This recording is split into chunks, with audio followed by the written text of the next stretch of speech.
Hello guys, বলো বলো বলো আমি বলবো না। এই না বল, বলবো না। না বল, তুই ভালো বলিস। বলবো না। বলো হ্যালো গাইস, আজকে আমার মনির বিয়ে।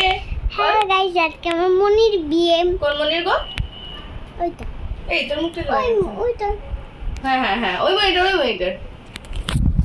হ্যালো গাইস, আজকে আমাদের প্রাচীর মনির মেহেন্দি। আজকে বিয়ে নয়, কালকে আমাদের প্রাচীর আমার মনির। হ্যাঁ, নিতকন হচ্ছে আমাদের প্রাচীর, যে এরকম একটা জামা পরে ঘুরে বেড়াবে। কালকে লেহেঙ্গা পরবি তো? কি পরবি? শাড়ি? আমি বাপু শাড়ি পরবো না, মোটা সোটা শাড়ি। অনেক কুইটি কুইটি।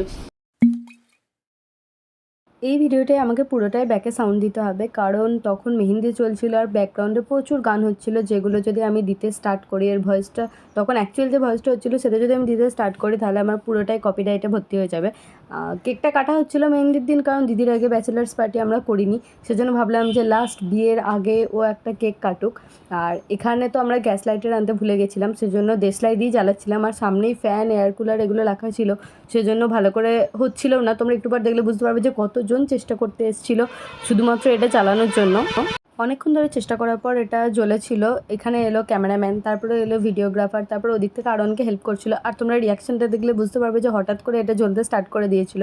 আর এখানে আমরা সবাই আছি, বাড়ির সবাই চেষ্টা করেছিলাম বেশিরভাগ গ্রিন কালারের কিছু পরার, কারণ আজকে মেহেন্দি ছিল, গ্রিন কালারেরই থিম ছিল আমাদের। কিছু জন হয়তো জোগাড় করতে পারেনি, কিন্তু প্রায় জনাই চেষ্টা করেছে। আর এখানে পার্টি পপারগুলো আমরা প্রথমটাই শুধুমাত্র ফাটানো গেছিলো, তারপর থেকে আমরা শুধুই চেষ্টা করে যাচ্ছিলাম, কিন্তু একটাও ফাটানো যাচ্ছিলো না। এগুলো অ্যাকচুয়ালি ডিফেক্টিভ হয়, কিন্তু 2-3টে ফাটানো যাচ্ছিলো। প্রথমে একমাত্র মোনালিসাই আমাদের 3জনের মধ্যে মনে হয় ফাটাতে পেরেছিল। 4টে ছিল, 4টের মধ্যে মনে হয় 2টো ঠিকঠাকভাবে ফেটেছিল, আর 2টো তো যা খুশি হয়ে গেল। দিদির কেক কাটিংয়ের পর আমি ভাবলাম যে দিদিকে একটু কেক খাই দিই, কারণ ওর হাত দুটো তো পুরো ভর্তি, আর ওর এখানে একটু মেহেন্দিটা ঘেটে গেছিলো, সেজন্য একটু কনসাস হয়ে গেছিলো, একটু দুঃখও পাচ্ছিলো। ছবি তোলার পরই দেখবে ওর মুখটা যে দেখ বুনি আমার এখানটা ঘেটে গেছে, কী করবো। আর গোটা বিয়েতে সবথেকে বেশি মজা করেছে আমাদের প্রিন্স আর প্রাচী। পুরো বিয়েতে, পুরো ভিডিওতে সব জায়গায় ওরা খুশি হয়ে ঘুরে বেড়াচ্ছে। আর দীপানিতার কাজ ছিল ওদের দুজনকে ফ্রেম থেকে সরানো, কারণ প্রত্যেকটা ছবিতেই ওরা দুজন ঢুকে যাচ্ছিলো। এখনও দেখতে পাচ্ছ প্রিন্স আর প্রাচী পেছনে বারবার যাওয়া আসা করবে। আর আমি দিদিকে বলছিলাম যে তোর এখানে মেহেন্দিটা কিন্তু খারাপ হয়ে গেছে, কিন্তু মেহেন্দি খারাপ হলেও অতটা কিছু বোঝা যায় না, তাই প্রবলেম হবে না। আর দীপানিতাকে তো আমরা সবসময় দেখবে ও প্রিন্স আর প্রাচীকে নিয়ে একবার করে ধরে চলে যাচ্ছে, আর ওরা দুজন আবার 5 মিনিট পর চলে আসছে। এখানে দীপানিতা প্রিন্স আর প্রাচীকে দুজনকে একসাথে কোলে করে সামনে দিয়ে নিয়ে চলে যাবে ওদেরকে ফ্রেম থেকে সরানোর জন্য। এটাকে ধরেছে এবারে। এখানে দেখিয়ে দিই তোমাদের পুরো ডেকোরেশনটা। এটা হচ্ছে কেক, এটা আমরা মিয়ামোর থেকে নিয়েছিলাম, কিছু হার্ট শেপের, কিছু সুইট হার্ট বা কিছু একটা নাম এটার। আর এখানে আমরা মেহেন্দি ডেকোরেশনটা করেছিলাম এইভাবে গাঁদা ফুল দিয়ে, পেছনে দেখো হিন্দিতে মেহেন্দি লেখা আছে, কারণ ওটা হিন্দি আর ইংলিশেই পাওয়া যায়, বাংলাতে তো পাওয়া যায় না। এখানে আমাদের বাড়ির সবাই যারা প্রথমেই চলে এসেছিলো তারা আছে এখানে। পেছনে দেখছো ফ্যান ঘুরছে, 2টো ফ্যান দিয়েছিলাম, কারণ আমরা একটু পরেই নাচানাচি করবো, তখন তো পুরো ঘেমে যেতাম যদি ফ্যান না থাকতো। আর এই ফ্যানটার জন্যই প্রবলেম হচ্ছিলো আমাদের প্রথমে। এরপর শুরু হয় একে একে ফটোশ্যুট। প্রথমে তিথি এসে বসে, আর তিথি বসবে আর আমাদের প্রিন্স আসবে না, সেটা তো হয় না। যেই প্রিন্স এসছে তারপর আমি ভাবলাম যে আমি একটু 2 বোনের ছবি তুলে নিই। আর আমি আর তিথি আছি, আর প্রিন্স আর প্রাচী সেই মাঝখানে আসবে না, এটা হয়ই না। প্রিন্স আর প্রাচীও আমাদের সাথে সেম ফ্রেমে চলে এসেছিলো, আমরা সবাই মিলে একটা ছবি তুললাম। তারপরে একে একে সব স্টার্ট হয়।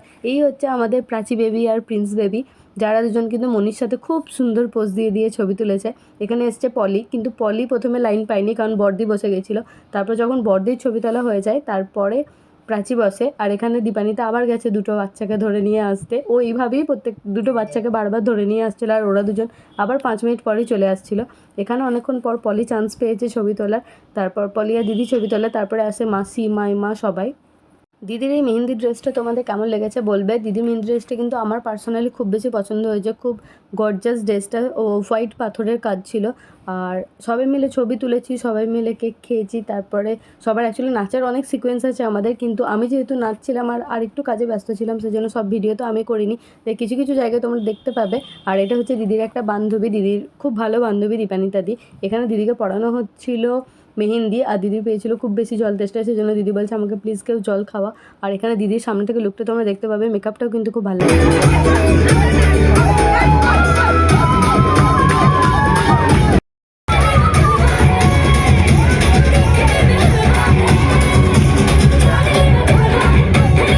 এখন আমি করছিলাম ভিডিওটা এডিট, আর ভিডিওটা এডিট করতে করতে দেখলাম যে আমি তো ভিডিওটা শেষই করিনি, কারণ তখন নাচানাচি করে আমরা সবাই প্রচুর ক্লান্ত হয়ে গেছিলাম। আর বেশিরভাগ নাচের ভিডিও আমি দিতে পারলাম না, কারণ নাচের ভিডিও অন্যরা শ্যুট করেছে, আমি তো নাচছিলাম। আর মাঝখানে একটা টাইমে আমি কাজেও গেছিলাম, সেজন্য খুব বেশি আমি নাচের ভিডিও দিতে পারলাম না। আর দিলেও খুব বেশি কপিরাইট আসতো, আর আমরা যা বাজেভাবে নাচছিলাম তাতে না দেওয়াই ভালো। ভিডিওটি যদি তোমাদের ভালো লাগে থাকে অবশ্যই ভিডিওটাকে লাইক করে দেবে, আমার চ্যানেলটাকে সাবস্ক্রাইব করে দেবে। আর এখন কিন্তু জাস্ট মেহেন্দি অবধি এসছে, মেহেন্দির পর এখনো অনেক কিছু বাকি আছে, পুরো বিয়েটাই বাকি আছে, সব দেখতে হবে তোমাদের।